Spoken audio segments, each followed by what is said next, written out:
For the last 3 years, one of America's most aggressive and repulsive haters has been lecturing Americans about corruption, greed, and the supposed evils of capitalism from her perch in Congress. She's demanded investigations into others. She's called for prosecutions. She's positioned herself as the moral, social conscience of the left, the darling of the legacy media. But behind the scenes, behind closed doors, something very different has been happening. Last week, federal investigators, the House Oversight Committee, and the Treasury Department all simultaneously turned their attention to the same target. And what they found is so brazen, so shocking, that it's forcing even her allies to go silent.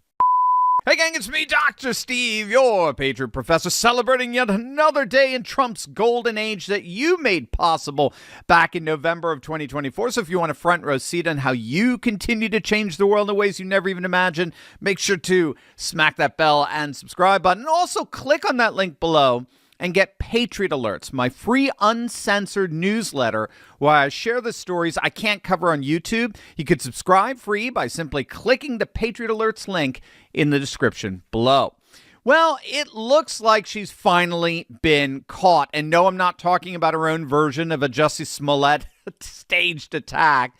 I'm talking about something actually a lot worse. We now know that this reprehensible squad member has gone from broke to worth over $30 million in less than 3 years.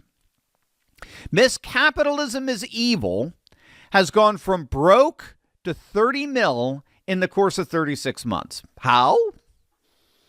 Has she written a book about it to show how the rest of us can do that too? Nope. Nobody knows. And that's precisely the problem. The House Oversight Committee, the Department of Justice, and the Treasury Secretary, Scott Bessent, are all asking the same question today.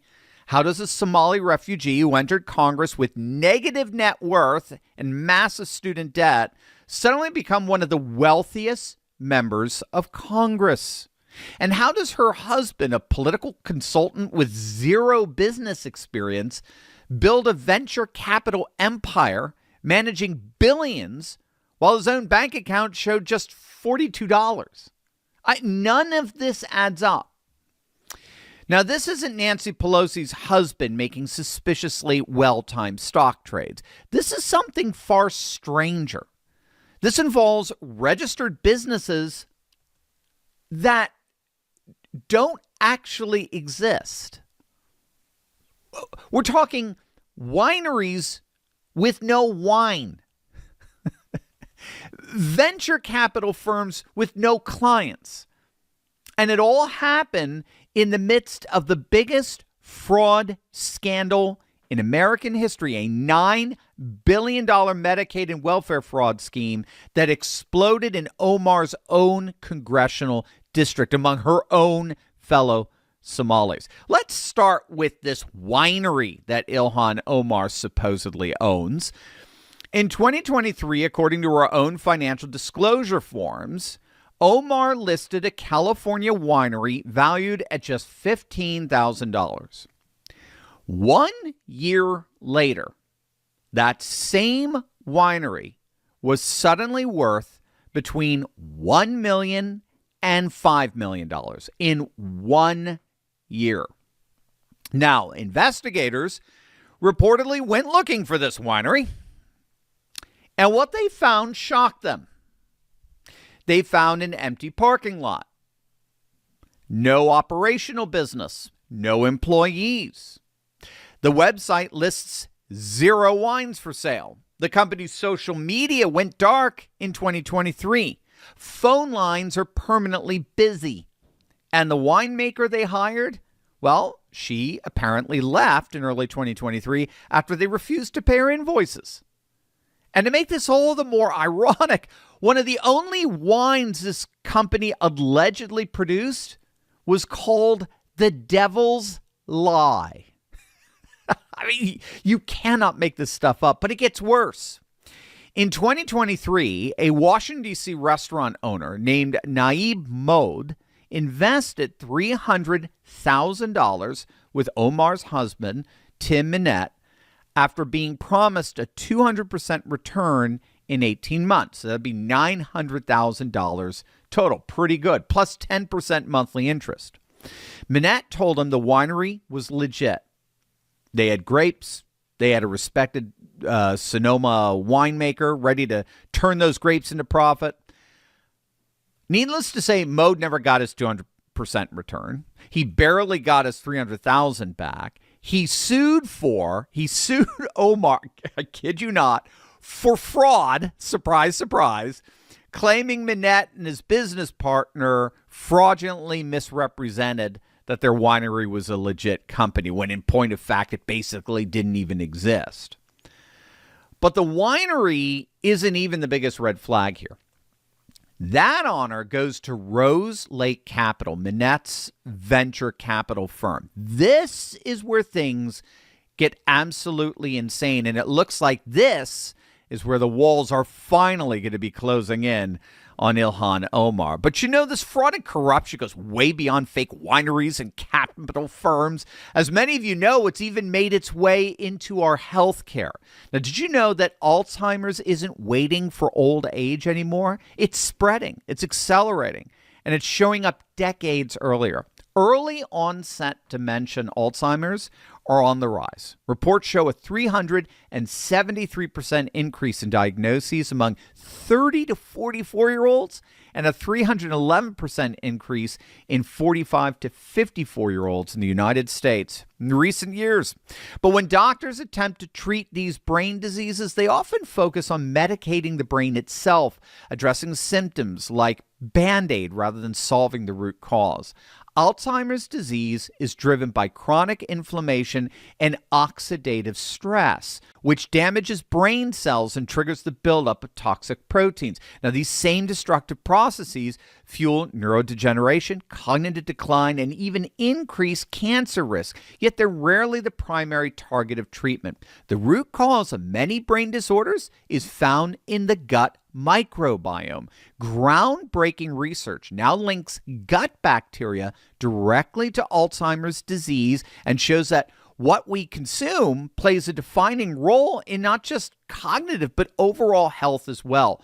Numerous studies suggest that the number one thing you can do to combat these chronic diseases is to consume kimchi. There's so many bioactive compounds in kimchi that have been found to improve cognitive and memory function by targeting amyloid beta. That's the main sign of Alzheimer's disease that forms those sticky plaques in the brain. Notably, these same protective mechanisms are linked to reduced cancer risk with kimchi's ability to suppress carcinogen activating enzymes. So that's why Brightcore created Kimchi One.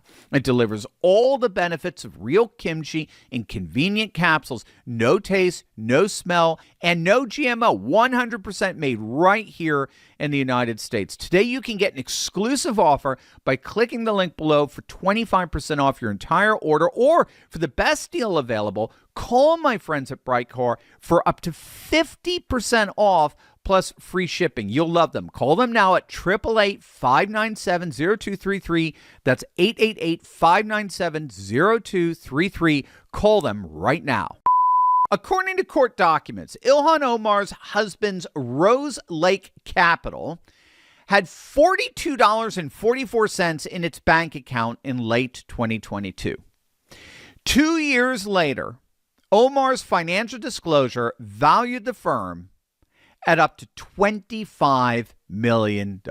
Now, how did a firm with $42 to its name suddenly become worth $25 million in a matter of literally months? Great question. Again, nobody knows, because Rose Lake Capital appears to have no clients, no disclosed investments, no SEC registration as an investment advisor.